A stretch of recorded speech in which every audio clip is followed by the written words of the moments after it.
More than 10 million Australians have been cut off from internet and phone services after a nationwide outage hit Optus, the country's second biggest network operator.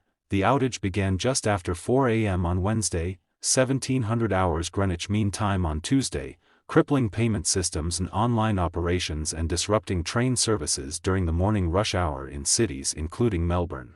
Before proceeding to detailed reports, don't forget to subscribe my channel for getting fast updates about everything. The Australian government said mobile phones, landlines and broadband internet had all been affected. Optus CEO Kelly Bayer Rosmarin ruled out a cyber attack but in an interview on ABC Radio did not give a reason for the hours-long outage. It is highly unlikely that the problem started within software in Optus networks. Our systems are actually very stable. This is a very, very rare occurrence, she said. We are working really hard to get it up and running as soon as we possibly can.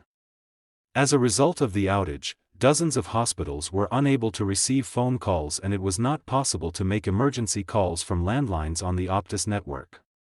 The Poisons hotline in the state of New South Wales said it had also been affected. About 6 hours after the disruption began, Optus said some services had started to be restored but it would take some time before the network was fully up and running. Australia's Communication Workers Union said the outage was an absolute disgrace, suggesting it was linked to recent job losses at the company, which is a unit of Singapore Telecommunications.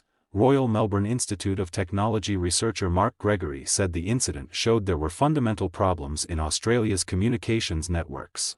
Single point of failure related outages have occurred too often over the past decades and it is time that the government steps in to force the telecommunications industry to build redundancy into the networks and systems.